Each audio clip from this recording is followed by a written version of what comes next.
Brutal 140 from CS Lubbock, Texas. My goodness. We have here Campos. Guys, spoiler, we said this man would top. Unfortunately, he didn't win, but he was very close.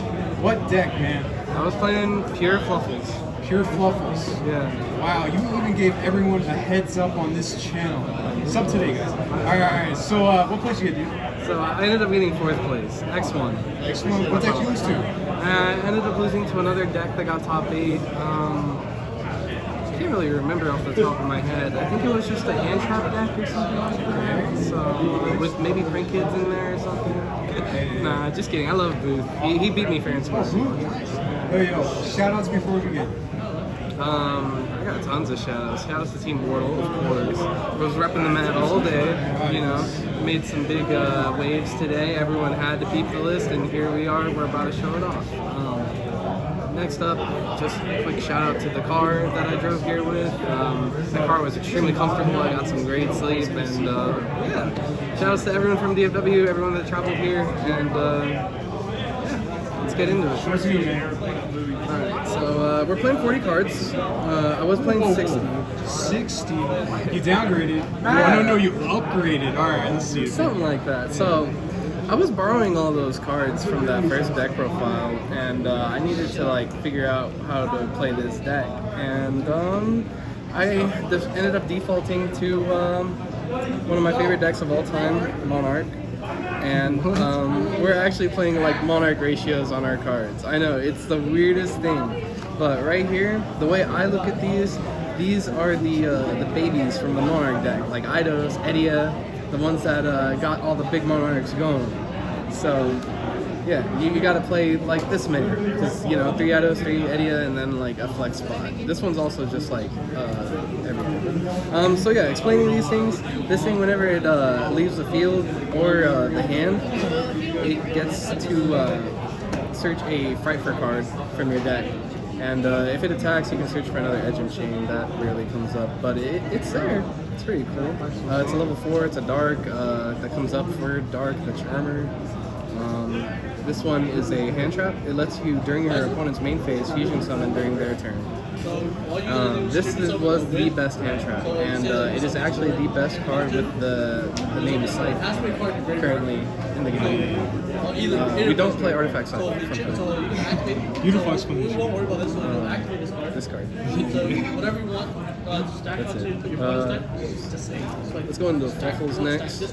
We're only playing 8, going back to that whole Monarch ratio thing that I was explaining earlier. I only ever played 8 big Monarchs.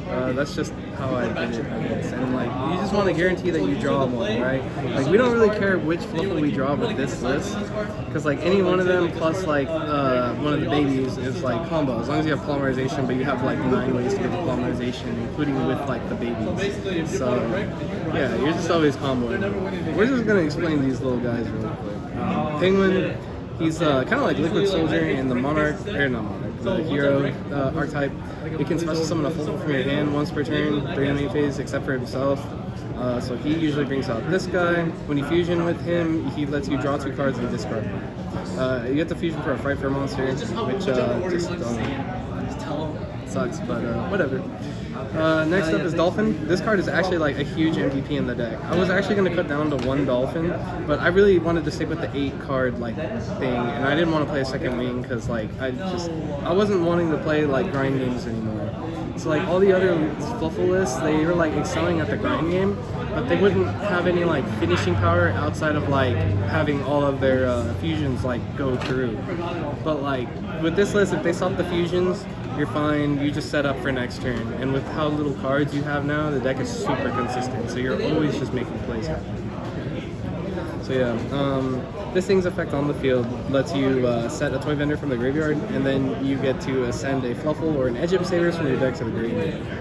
So this thing plus this thing plus this thing, it's like crazy amounts of combos. So spoilers, in the extra deck we have a Bahamut Shark and an Abyss Dweller. Both of these things are water, so that's really cool. We can pull off a negate under 5 summons easily. So Fluffal Bear is just another toy vendor. So we're playing a lot of toy vendors in this deck. I'm going to keep track more or less, but we have 2 so far. It also has a tribute effect on field, but that never came up. It can grab back up polymerization from the graveyard. So we have Fluffal Wings. This is actually just Destiny Hero Celestial, and that's why we don't play Celestial on our deck. Spoilers. So instead of Celestial, we're actually playing this Destiny Hero package. 2 Malicious and 1 Divine. So in practice, like, I just kept not enjoying Dasher or Celestial because if I was gonna get my next turn, I was winning regardless. And like sometimes I wasn't even like using Dasher to the full effect, or I wasn't using Celestial to the full effect. And because I'm playing Toy Vendor, there's that level of RNG where I can just like hit one of my things accidentally from the deck, and like that's it. So with this, like, there's a backup plan if these get hit from the deck, and it also sets up 2 bodies on board for the next turn for free. And like, I'd rather have the 2 bodies on the board in this deck than having the 2 cards in my hand, because those 2 cards in my hand could be anything. That could be Fluffal cards. We don't really want to have that many Fluffal cards. We just want to have the good ones. So once we have like our good ones, that's it. Then we can use these things, make cross sheep and stuff. Dark is another great option. Like, the sky's the limit with these cards. It's crazy. Yeah. So going into the next thing, last hand trap, we played 2 nib. A lot of my ratios are really unorthodox, so I'm siding in the 3rd nib. It was really like a last minute deck building decision, like across the board with a lot of the things that I did, but they were rooted in like past deck building like experience and like past tournament experiences, and like all my ratios ended up like paying off more or less. Like I always drew, or not always, but like drawing the edge imp with the edge imp scythe with penguin is like game every single time. And it's one of those high impact hand traps. You just need those over like a Baylor or something, because like either that hand trap's gonna like stop them, or you're just gonna kill them next turn. Either way, they're in a bad spot. So for the 1-0s, we played 20 monsters exactly. And going to the spells, we got Call by the Grave. Good because we're combo deck. Yeah, I love that card. Fight for Repair. So this is the card that we send off of the whale from the extra deck. Spoilers. I'll point it out again when we get back to it. So this thing can banish itself in the graveyard and special summon a Fluffal or an edge imp monster from your hand. So it's a free extender whenever you make that fusion monster. And as a spell card, it has an effect where you can shuffle back a fusion Fight for monster from your graveyard back into the extra deck, and then special summon a Fluffal from your graveyard, I believe. That effect's like actually pretty good, especially with the whale. Like the whale plus this card, they're just like meant to be. And then the last card, we got Miracle Fusion. I mean, Fright for Fusion. You can send this off Verte, that's cool. So for more fusion spells, Fusion Destiny, of course, you know, we're playing those cards. But like, the fact that we're playing Polymerization allows us to hard make DP, and that happened quite a few times, because I can't tell you how many times, like, I'd just have a very weak hand, but just kind of pull through by like, just making the game last a little longer here and there, and like just having that resource always present in your graveyard with like with the Denier and the Mally makes this like a great top deck, like later on if your graveyard's already like set up, or if like your thing gets balanced or something. So next up for the weird numbers, we're playing 2 Droplet. We side in the 3rd one. 2 Foolish Burial Goods, because we want more toy vendors, but we don't want too many toy vendors. 3 talents, or not 3, sorry, 2 talents. Card was okay, mad decent. Shouts to Creighton, he knows what happened. And then last 3 ofs, 3 Patchwork, and 3 toy vendor. So this card is not once per turn. This card is once per turn, but it's you can only activate 1 per turn. So they negate this, you just activate another one. Which really sucks. Like there's never like a good thing for you to negate against this deck. So going second's like a breeze for this deck. So I wasn't winning very many dice rolls, but it did not matter. Perfect order. Yeah. And shout outs to Toy Vendor. I probably resolved this card over 100 times this weekend. Jeez. So yeah, let's go into the extra deck. So we'll start with the links, and we're gonna go in this order for some reason. Verte, because Verte package, of course, we're playing quite a few things that we can actually go into because of the Fight for stuff, and we can actually send Polymerization. That never came up, but with Guardian Chimera, that's like a pretty decent option. So next up, Dark.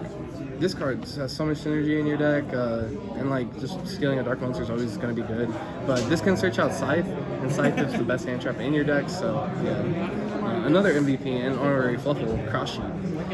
So whenever you fusion summon to his own, or the fusion monster has to be somewhere it points to, and then you have to summon a monster to its zone or something like that. And then you get to special summon something from the graveyard. Doesn't negate it, so you get a free effect off of that, and like you just get to extend afterwards or go into like other things. Like as you can see, I'm not playing the artifacts obviously, but these are the link twos that I like to go into, and they really do their jobs. And then Appaloosa, because you can always threaten hand traps with 4 monsters on board. Like games 2 and 3 actually, you have this. It's really nice. It just like gives you another edge. So Xyz are next. We have 1 Toad, with the Bahamut, 1 Dweller, and 1 Hamburger. I didn't really go into these 2 this weekend. I feel like we could actually cut these and things would be fine, but they're all things that like are just amazing over the alternatives at least. So then yeah, finally the purple cards. We play 1 Fight for Tiger. This card is kind of not really bound by only bound by the amount of fluffals you have to how many pops you can do with the Miracle Fusion, which is really great. Doesn't come up very often, but it's cool. Guardian Chimera is next, and this card is the newest card in the extra deck, and by far the craziest card I've ever read for like fusion decks. There's no reason not to play this in like a fusion deck, and I think it's good enough to like maybe even splash into other combo decks. If anything can like pull off like a decent like thing, I don't know. Like, it just does so much. You load up your graveyard, you sit on a huge monster, and you're like answering threats non-target. Crazy. Next up, DPE. This guy's pretty neat. And then the last of the Fluffals, or Frighters. 2 Will. So this guy's the best Fluffal, or Frighter fusion monster for sure in the extra deck. Whenever he's fusion summoned, he has a DPE effect where he destroys 1 card on your field and 1 card on your opponent's field. Agent Scythe protects a Frightfur monster from being destroyed by banishing it in the graveyard, kind of like Balinks.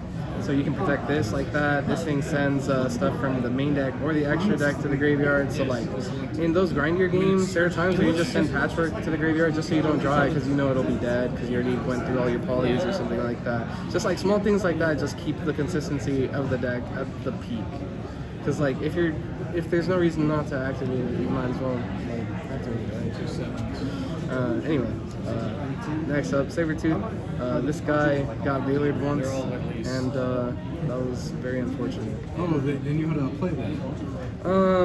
Yeah, they kind of Veilered the effect that gave it a 400 attack boost, and then that allowed me to tactics away the nip that I knew they had, so shoutouts to Craig. Did you play with Smiths or something? I did, yeah. Oh my god, alright. And then last card, Fight for Kraken. This card can attack twice, and then it goes to defense mode. It's basically Dante.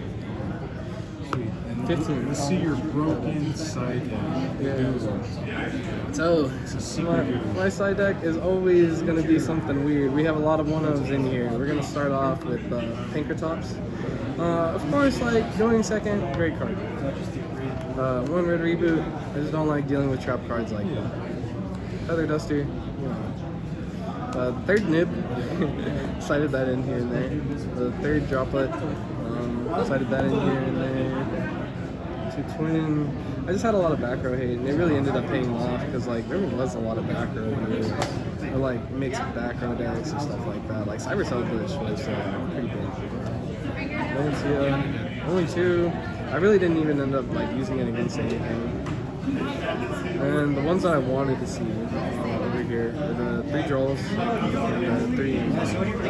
So this plus nib is obviously game. This in general is like game by itself. So yeah, you did a great job this week.